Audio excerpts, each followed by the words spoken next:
هدادي وأقلامي لمن زاد اليمان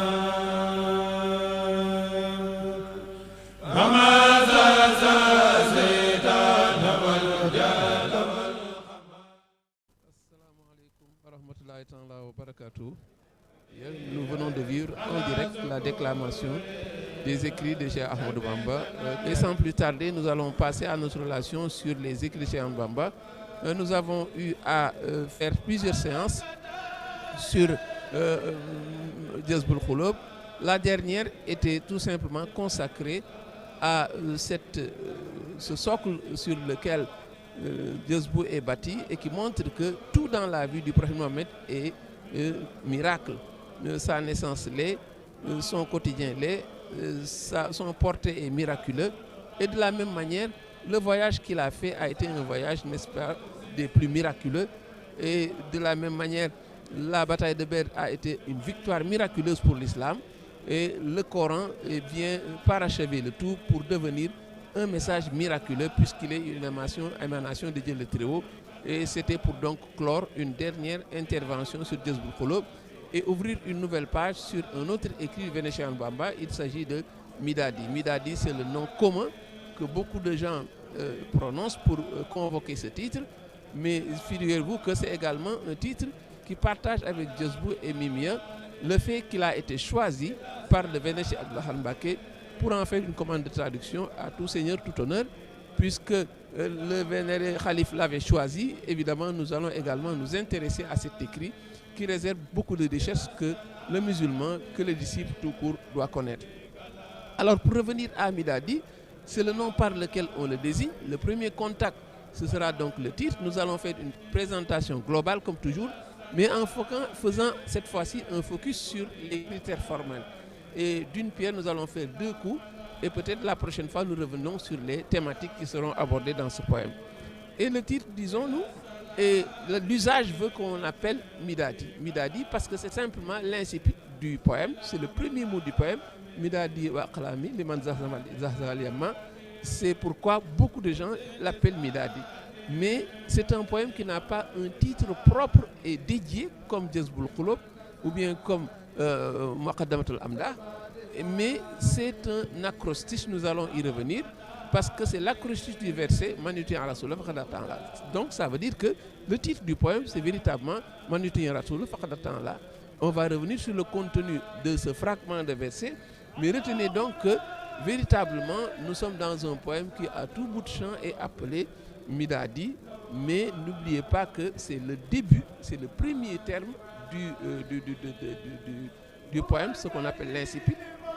Et c'est ainsi qu'il est désigné. Et quand on dit Midadi, mais il faut penser à l'acrostiche du verset Manuti an Rasoul faqad ata'ala. Et par rapport à la technique de composition, nous sommes dans l'acrostiche, nous l'avons dit par anticipation. L'acrostiche, c'est le fait que le cheikh utilise les lettres d'un verset pour former un poème.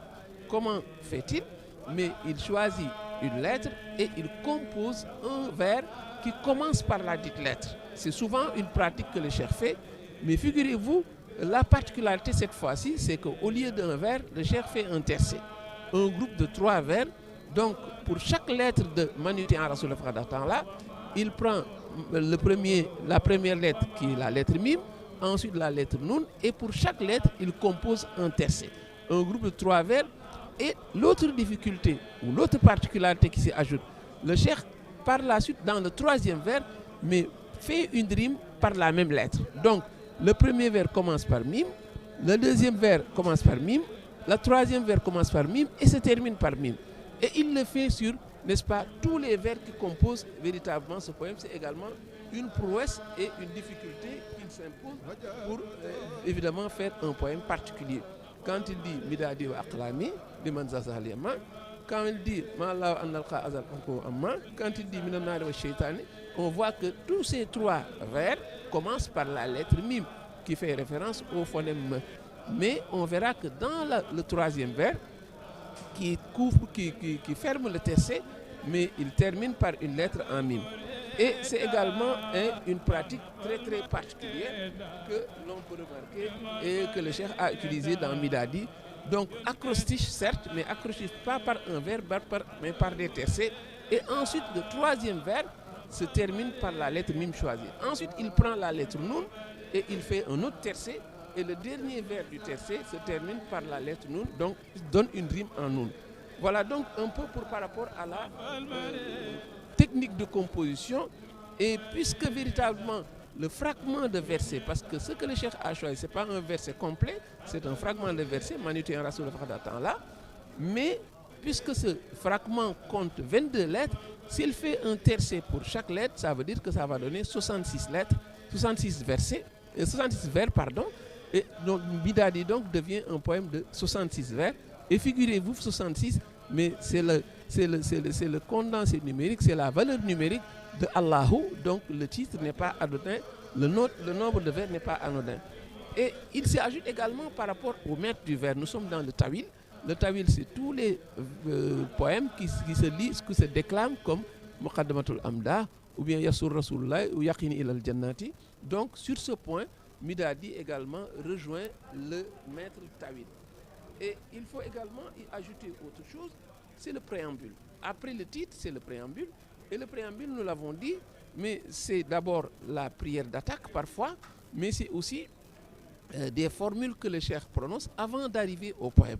Dans le cas d'espèce, il y a une double information dans Midadi, puisque d'abord il y a une prière d'attaque que le cheikh fait, et il se montre laudatif envers le prophète, montrant que il confirme d'abord ce verset, ce fragment de verset qui est Manuté en Rasoul qui est en réalité le titre du poème. Ensuite, il continue par des prières adressées à sa propre personne. Il prie pour le serviteur. Le serviteur, ce n'est autre que lui qui est le poète. Et après avoir dit du poème, du prophète, celui que tu as loué, purifié et confirmé par ta parole, quiconque obéit à Dieu, au messager, obéit à Dieu, obéit par là même au messager. Donc, quiconque obéit au messager, obéit par là même à Dieu.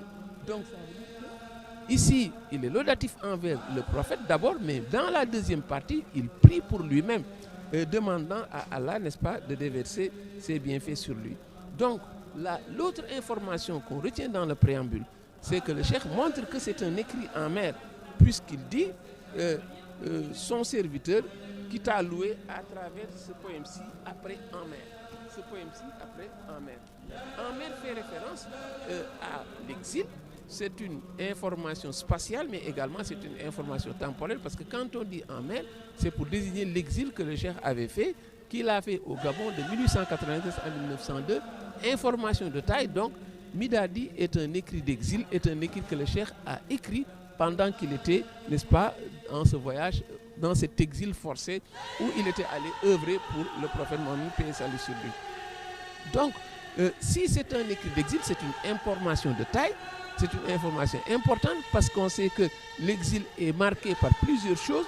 C'est le combat spirituel par la plume, c'est la sollicitation de l'appui de Dieu, c'est également l'énonciation des bienfaits incommensurables qu'il a reçus pendant cet exil.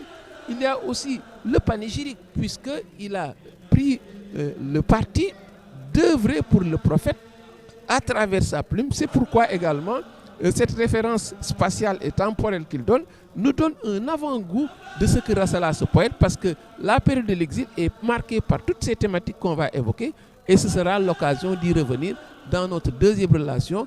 Nous avons évoqué les aspects formels, nous avons évoqué ce qui tourne autour du poème, le titre, la métrique, le nombre de vers, mais également nous avons parlé de ce préambule qui en dit long sur ce qui sera le poème, puisque c'est un avant-goût de ce que sera le poème.